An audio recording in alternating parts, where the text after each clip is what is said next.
Bonsoir à tous amoureux de la ville mythique de Grand Bassam. Nous sommes aujourd'hui 29 octobre 2017. Merci de rester à l'écoute de votre émission, l'émission spéciale de la Bissa au cœur du Koudoum. Durant une semaine dure, vous allez avoir des informations concernant la fête de la Bissa.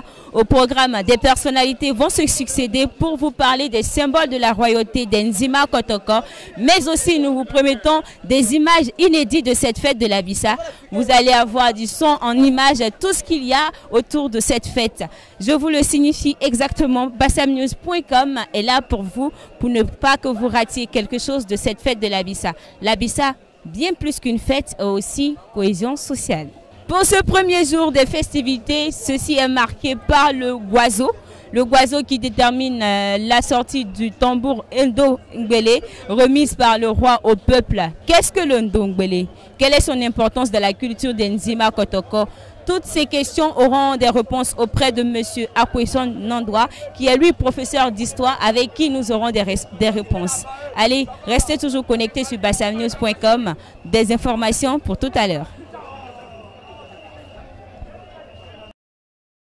Pour ce premier numéro de Au cœur du Koudoum sur Bassam News, nous sommes en compagnie de Monsieur Akweson, qui est écrivain et aussi professeur d'histoire. Avec lui aujourd'hui, nous allons parler du tambour Ndo-Ngbele. Bonjour monsieur et merci d'avoir répondu présent à notre invitation. Madame, bonjour madame, ravi. Allez, dites-nous exactement qu'est-ce que le Ndo-Ngbele? Le Ndo-Ngbele est un tambour. Si vous préférez, en termes africains, c'est un tam-tam, mais précisément un tam-tam sacré qui est au centre de toute la rythmique de la Bissa. Alors, quelle est sa place exacte dans la tradition des Nzima Kotoko? Le Ndo-Ngbele, son parallèle, en fait, c'est la Tongbala. Vous voyez, donc, c'est le grand tam-tam sacré, ou le Klinkpli chez les Baoulés, ou le Kenenkpli chez les Agnis. C'est donc un moyen de communication qui ne sort que lors des grandes cérémonies.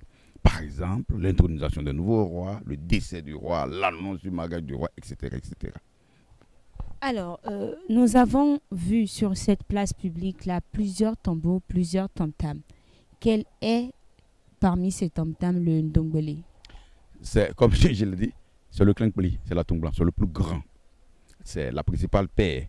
En vérité, le Ndo-Ngbele est un peu comme la Tongbala. Ce n'est pas véritablement un, mais deux tam-tams. L'un est mâle et l'autre femelle. Le mâle donnant donc la rythmique du son et la femelle l'accompagnant. Voilà, c'est donc le tam-tam central. Il émet différents rythmiques. On l'a tous entendu. On voulait savoir quelles sont ces rythmiques-là et s'ils ont des significations. Bien. Le Ndo-Ngbele lui-même, pour comprendre la rythmique, s'inscrit dans le grand contexte d'un conflit de dizaines de famines au sein de la confédération d'Ankira. C'est une découverte. Ce sont des sons que les troncs d'arbres des esprits dirigés par Afonche émettaient en direction du village, mais difficilement perceptibles par le commun des mortels, donc récupérés par un chef commun qui s'appelle Koudoum. C'est justement pour cela que la Bissa s'appelle Koudoum, qui lui capte d'abord les premières vibrations et les transmet aux hommes, aux mortels.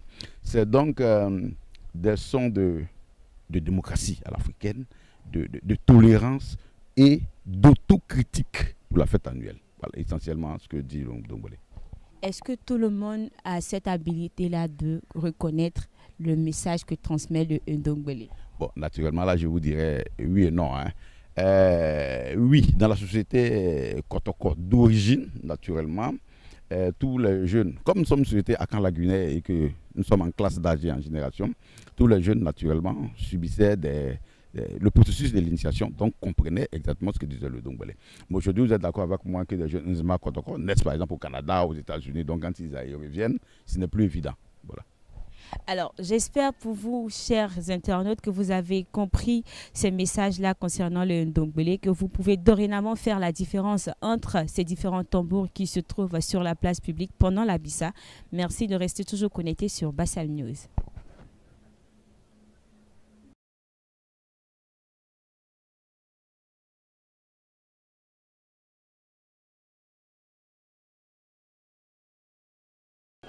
Bonsoir monsieur, quelle est votre impression de la Bissa 2017? Bonsoir mademoiselle. La Bissa 2017, ça me fait la deuxième édition que je viens ici. En tout cas, c'est un événement de taille, un événement culturel que je loue les organisateurs pour que cet événement-là puisse vraiment se perpétrer dans le temps et puis vive la Bissa. Merci monsieur. Bonsoir à tous, je suis avec une très belle demoiselle. Vous allez donner votre nom? Moi c'est Nina Péon. Ah, Nina Péon, comment vous allez? Ouais, ça va très bien. Quelles sont votre impression de la Bissa 2017? La Bissa 2017, je vois que ça a déjà commencé très fort. Et ça me plaît déjà de participer à la Bissa 2017. Voilà. Et quel appel pouvez-vous faire à vos amis qui sont encore derrière? Pour ceux qui n'ont pas encore découvert la fête, qu'ils viennent découvrir pour voir comment c'est intéressant, quoi. Voilà, c'est ce que je peux dire pour ceux qui ne sont pas encore venus découvrir cette fête de la Bissa. Merci Nina. De rien.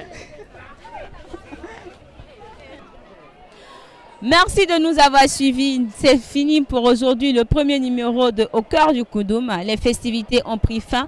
Alors nous vous disons merci de nous avoir suivis. Mais rendez-vous est pris pour demain pour un autre programme où nous parlerons des jeunes. Jeunes, espoir de la pérennisation de la Bissa et aussi du pardon, mais de l'éloignement des calamités. Nous allons parler des jeunes batteurs, de leur place dans cette culture des Nzima Kotoko, la place des jeunes dans la Bissa. Ce sera avec un autre invité. Restez toujours connectés sur bassamnews.com et suivez-nous sur nos différentes pages.